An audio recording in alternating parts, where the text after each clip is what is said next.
네, 오늘 사도행전 51번째 시간입니다. 예수의 이름을 사용하라 라고 하는 제목으로 사도행전 16장 16절부터 18절 말씀 함께 나누도록 하겠습니다.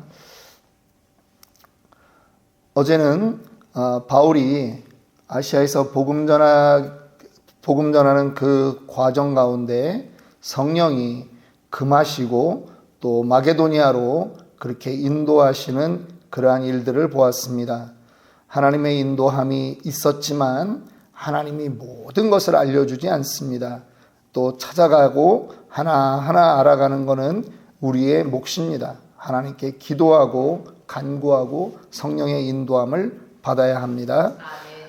기도처에서 그 물가 강가의 기도처에서 이제 루디아를 만나서 복음을 전합니다. 구원을 받습니다. 루디아가 어떻게 구원을 받습니까? 첫째는 성령께서 마음을 열어주셔야 하고 자기 스스로도 마음 열고 복음을 들어야 하는 것이다. 이것이 구원이다. 우리 말씀을 나눴습니다. 그 가정이 모두 침례를 받고 그곳이 이제 빌립보의 최초의 교회가 되는 것을 보았습니다. 오늘은 16장 16절부터 18절을 통해서 은혜 나누려고 합니다. 그들이 이제 또 기도하는 곳으로 가다가 점치는 귀신 들린 여종 하나를 만납니다. 여러분, 기도하는 일을 통해서 예상치 못한 사람들을 만나는 그러한 일들을 우리는 보게 됩니다. 인생은 만남의 연속입니다. 사업을 하든 공부를 하든 직장 생활을 하든 다 만남으로 이어지는 것이고 만남이 일의 성패를 갈리게 하는 것입니다. 좋은 사람 만나면 사업도 성공합니다. 그런데 사기칠 사람 만나면 잘 되던 사업도 말아먹게 되는 것입니다. 기도해야 되는 이유가 있습니다. 하나님께서 우리가 만날 사람 만나게 해주시고 피할 사람 피하게 해주시고 모든 일에 우리의 그 기준이 하나님이 되도록 그렇게 해야 되는 것이죠. 제가 할 말이 많습니다. 이거는 돈 잘 벌다가 저도 사기당한 적이 있거든요. 예, 다가오는 사람들이 있습니다. 그런데 사기당하는 사람 제가 당해보니까 알겠어요. 그 사람도 욕심이 있는 거예요. 저도. 이렇게 되면 좋겠다 하는 마음이 있으니까 거기에 살짝 넘어가는 겁니다. 예. 그래서 늘 중심이 어디에 가 있는지 알아야 합니다. 자녀들을 위해서 기도할 때 매일 기도하셔야 되는 게 정말 관계의 복을 달라고 기도하셔야 됩니다. 오늘도 우리 자녀들이 밖에서 만날 사람 만나고 정말 피할 사람 피하는 지혜를 주시고 인도함을 달라고 그렇게 해야 됩니다. 성공적인 삶을 사는 것, 자기 혼자 열심히 산다고 그렇게 되는 것 아닙니다. 예, 좋은 만남들이 있어야 됩니다. 그 만남의 주관자가 또 하나님이신 줄 믿습니다. 예. 기도하러 가다가 만난 귀신 들린 여종이라고 하는 말이 있습니다. 여러분, 이 여자는 귀신 들려서 지금 귀신의 뜻대로 움직이는 사람이고 점으로 16절 보니까 점으로 그 주인들에게 큰 이익을 주는 자라 이렇게 말씀하고 있습니다. 귀신에게 종노릇해서 자기를 컨트롤하는 그 귀신과 또 함께 짝해 있는 그 사람에게 유익한 존재였다라고 하는 것이죠. 무슨 얘기입니까? 귀신에게 붙어 있으면 귀신과 짝해 있는 그 사람들을 유익하게 하는 거예요. 다른 말로 하면 주인에게 어차피 종은 주인에게 유익하게 되는 존재다라고 하는 것입니다. 우리는 예수를 뭐라고 부릅니까? 예수님을 나의 주님, 그래서 주여 하는 거잖아요. 우리가 예수님의 종이라고 하는 거예요. 그럼 생각해 봐야 돼요. 우리는 예수님에게 유익하게 살고 있는가? 아니, 이 사람은 여종인데 귀신 들린 여종이에요. 그랬더니 그 주인들에게 큰 이익을 줬어요. 점치는 거로. 우리는 하나님의 종이에요. 예수님의 종이에요. 성령님의 종이에요. 그러면 우리도 하나님께 유익이 되는 존재가 되어야 되는데 그렇게 살고 있습니까? 그걸 우리는 생각해 봐야 되는 것입니다. 우리는 직장 생활을 허투루 해서는 안 됩니다. 고용주가 있잖아요. 나에게 월급 주는 사람이 있잖아요. 예, 하나님께만 충성하면 된다가 아니라 이 지금 월급 주는 이 고용주가 잘 되게 우리는 열심히 노력해야 되는 거예요. 그것이 이 관계 속의 본질이라고 하는 것입니다. 우리가 예수 믿는다고 직장을 소홀히 하면 안 돼요. 하나님께만 충성하면 된다. 그거는 아니라고 하는 것입니다. 또 참고로 우리가 점치는 것과 예언 사역에 대해서 좀 생각해 보려고 합니다. 예전에 저도 이렇게 교제하다 보니까 예언의 은사가 있는 분을 만나게 되더라고요. 예, 그냥 이렇게 지나가면서 예언의 말씀을 이렇게 툭툭 해주십니다. 그런데 처음에는 거부감이 들더라고요. 마치 우리가 어떤 생각을 하냐면 뭐 인터넷이라든가 그런 것에 그런 용어가 있으니까 좀 사용하도록 하겠습니다. 혹시 적절치 않을 수는 있어요. 이 신앙 안에서 예언하시는 분들을 비하해서 하는 말이에요. 뭐 예수무당이냐 뭐 이런 말을 하는 경우가 있는데 여러분, 점치는 것과 예언은 비슷한 것이 분명히 있지만 전혀 다릅니다. 점치는 것은요, 귀신의 도움을 받는 것이지만 예언은 성령의 도움을 받는 것입니다. 은사가 없으면 안 되는 것입니다. 둘째로 점치는 것은요, 미래의 기륭화복에 대한 그런 것에 대한 초점이 맞춰져 있지만 예언은 하나님의 뜻에 맞춰져 있어요. 그리고 셋째로 점치는 것은 본인의 행동과 전혀 관계가 없습니다. 너는 이렇게 될 거야 라고 말합니다. 그런데 예언은 자신의 행동에 따라 다른 결과가 주어지는 것입니다.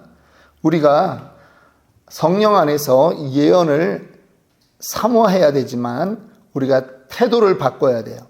특별히 우리 한국 사람들은 미래의 일이 잘 될 것인가 안 될 것인가 이런 측면으로 예언도 받으려고 해요. 그러면 정말 이건 점치는 거랑 똑같은 질문을 하게 된다라고 하는 거예요. 우리는요, 그렇게 미래가 궁금해서 물어보면 그건 불신입니다. 미래를 주님께 맡기지 못해서 불신앙으로 우리는 질문하는 것이다 라고 하는 거예요. 주님을 믿는다면 우리는 미래에 대해서도 우리는 하나님께서 선한 길로 인도하실 거라고 하는 확신이 있어야 되는 거죠. 그러면 왜 예언의 부분이 신자에게도 필요한가? 지금 자기의 이 일이 하나님을 정말 하나님의 뜻에 맞는가? 그거를 확인하는 거죠. 그거를 확인하는 거예요. 그래서 또 한 가지는 뭐냐면 이 누군가가 예언을 해줬습니다. 축복의 말을 해줬으면 여러분 그냥 감사합니다 하고 받으세요. 그런데 기다리셔야 돼요. 그 일이 그대로 되는지. 만약 징계의 말을 하고 야단치는 말을 하면 그것에 대해서 아멘하고 받으시고 자기를 돌아보시면 되는 거예요. 예. 그래서 자, 우리 17절 한번 말씀 보겠습니다. 그가 바울과 우리를 따라와 소리질러 이르되 이 사람들은 지극히 높은 하나님의 종으로서 구원의 길을 너희에게 전하는 자라. 지금 이 여종, 귀신 들린 여종이 바울 전도팀을 만나서 하는 말이 여러분 어떻게 들리십니까? 언뜻 들어보면 다 맞는 말로 들립니다. 그런데 여기 구원의 길을 너희에게 전하는 자, 이 말이 사실은 맞는 말인 것 같은데요. 이거는 원어로 보면 구원의 길이라고 하는 이 말에 정관사가 없어요. 구원은 오직 하나입니다. 그러면 정관사 그게 필요한 거죠. 그런데 지금 여기서 구원의 길을 너희에게 전하는 자다 이렇게 말하는 이거를 원어적으로 따지면 많은 구원의 길이 있는데 그 중에 하나를 전하는 사람이야 라는 의미라고 하는 거예요. 우리는 뭐로 가도 서울만 가면 된다라고 하는 말이 있습니다. 목적지에 가기만 하면 된다라고 하는 뜻이겠죠. 그런데 우리의 구원은 그렇지 않습니다. 구원은 유일한 그 근거는 예수 그리스도 한 길밖에 없다라고 하는 것이죠. 다른 이로서는 구원을 받을 수 없나니 천하 사람 중에 구원을 받을 만한 다른 이름을 우리에게 주신 일이 없음이라 분명히 말씀하셨습니다. 예수님이 요한복음 14장 6절에도 말씀합니다. 내가 곧 길이요 진리요 생명이니 나로 말미암지 않고는 아버지께로 올 자가 없느니라. 지금 이 귀신 들린 여종은 그 많은 구원의 길 가운데 이 사람들은 하나를 전하는 자다라는 의미로 얘기하는 거예요. 여러분, 이것이 옳지 않은 거죠. 지금 이단들이 뭐가 이단입니까? 이단, 다를 이 끝단. 시작은 같은 것 같은데 끝에 가면 달라지는 거예요. 바울이 18절에 이같이 여러 날을 하는지라 바울이 심히 괴로워하여 돌이켜 그 귀신에게 이르되 예수 그리스도의 이름으로 내가 내게 명하노니 그에게서 나오라 하니 귀신이 즉시 나오니라. 바울이 왜 괴로워했을까요? 지금 계속 옆에 따라다니면서 이 사람들은 그 하나님의 구원의 일을 우리에게 전하는 자라 그러는데 이게 엄밀하게 들어보면 다른 말 하고 있는 거거든요. 이 거짓말을 지금 하고 있는 거예요. 귀신 들려서. 그러니까 불쌍하기도 하면서 지금 이거 참을 수 없는 거죠. 바울은 그나마 며칠을 참았습니다. 왜 며칠을 참았을까요? 바로 귀신 쫓지 않았을까요? 왜? 바울도 귀신을 쫓을 수 있습니다. 그런데 지금 그 백그라운드를 아는 거죠. 이 사람 때문에 지금 돈 벌고 있는 존재들이 있다. 그 주인들이 있는 거죠. 그러면 이것이 지금 이 빌립보 성에서 이제 복음 전파를 처음 시작했는데 이게 갈등의 요소로 확산되면 전도의 장애가 되지 않겠습니까? 그래서 며칠을 놔두는 것입니다. 나중에 바울이 우리가 내일 살펴보겠지만 결국 귀신을 쫓았을 때 어떤 문제가 발생합니까? 옥에 갇힙니다. 전도가 더 많은 사람에게 확산되어야 되는데 멈춰지는 일이 생겼다라고 하는 것입니다. 지혜로워야 하는 것이죠. 선교지에서 얼마 전에 지금은 이제 코넬대에서 강의하고 계시는 분인데 조은아 선교사라고 이분이 원래 이제 카자흐스탄에 계셨어요. 남편분하고.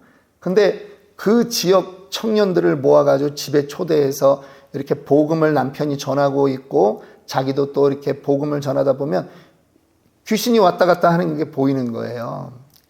그러니까 젊은 혈기에 여자 선교사지만 사탄아 물러가라 막 이렇게 하고 또 그러면 이제 완전히 판이 그냥 교제를 하다가 판이 뒤바뀌는 거예요. 귀신 쫓아내는 판으로 가는 거예요. 몇 개월을 그렇게 했는데 열매가 없는 거예요. 그래서 이분들이 깨달은 거죠. 지금 복음을 방해하고 있는 것도 귀신이라고 하는 거예요. 우리에게 그런 마음 줘서 귀신 쫓는 게 나쁜 게 아니지만 지금 복음이 선포되면 귀신은요 저절로 나가게 돼 있어요. 여러분, 찬양이 뜨겁고 성도의 마음이 열려 있으면요, 은혜 받으면요, 귀신은 물러가게 돼 있어요. 이게 더 큰 거예요. 우리가 축사해서 그렇게 하는 것이 큰 것이 아니라 복음의 본질이 성도들 마음에 뿌려지기만 하면 귀신이 있을 수 없다라고 하는 거죠. 떠나가게 되는 거예요. 그러니까 사도 바울이 지금 이 성에서 사역할 때 옆에서 자꾸 졸졸 따라다니면서 그렇게 괴롭히지만 몇 날을 참았던 이유가 바로 그것이에요. 전도가 멈추면 안 되기 때문에. 내가 이 여종을 지금 고쳐주는 것도 중요하지만 그러면 분명히 박해를 받고 이 지역의 전도에 더 확산되는 부분이 장애가 생길까 봐 지금 바울이 그렇게 하는 것입니다. 그럼에도 불구하고 어느 시점이 되었을 때 이제 사도 바울이 예수의 이름으로 귀신을 쫓아냅니다. 여러분, 예수의 이름에 능력이 있는 줄 믿으시기 바랍니다. 요한복음 14장 13절 14절은 말씀하죠. 너희가 내 이름으로 무엇을 구하든지, 누구의 이름으로요? 내 이름으로 무엇을 구하든지 내가 행하리니 이는 아버지로 하여금 아들로 말미암아 영광을 받으시게 함이라. 내 이름으로 무엇이든 내게 구하면 내가 행하리라. 예수의 이름을 사용할 권리를 누구에게 줬어요?